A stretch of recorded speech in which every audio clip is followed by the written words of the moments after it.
Samsung Electronics, 005930.ks, worst ever recall could cost the company as much as $17 billion after it halted sales of its flagship Galaxy Note 7 for a second time, spelling an almost certain end for the ill-fated premium model. Samsung announced the recall of 2.5 million Note 7s in early September following numerous reports of the phones catching fire, and on Tuesday the crisis deepened. The company told mobile carriers to stop sales or exchange of the $882 device and asked users to shut off their phones while it investigated new reports of fires in replacement Note 7s. As the world's top-selling smartphone company awaits results of probe by U.S. safety regulators, some investors and analysts predict Samsung may scrap the Note 7 and move on to successor models to limit the financial and reputational damage. In the worst-case scenario, the U.S. could conclude the product is fundamentally flawed and ban sales of the device, said Song Myung-sub, an analyst at High Investment Securities. If Samsung stops selling the Note 7s, that will translate into lost sales of up to 19 million phones, or nearly $17 billion, that the firm was expected to generate during the Note 7's product cycle, according to analysts including those at Credit Suisse.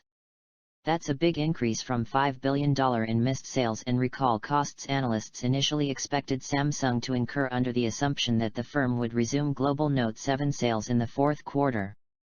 Chances of that now look slim. South Korea's Hankyoreh newspaper, citing unnamed sources, said on Tuesday Samsung will likely stop Note 7 sales permanently. Samsung did not comment on the report.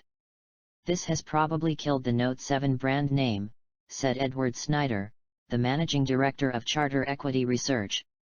By the time they fix the problem they have to go through recertification and requalification, and by the time that happens, they're going up against the Galaxy S8 launch. Wider problem. Samsung has already temporarily halted Note 7 production, a source familiar with the matter said on Monday. That could lead to a write-down in inventory in the event Samsung has to end sales entirely.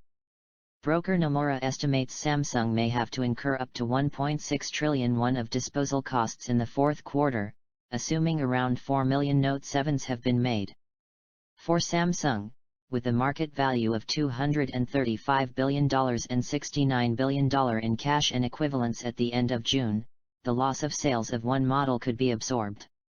The bigger problem will be long-term impact on its reputation and brand, analysts and experts say.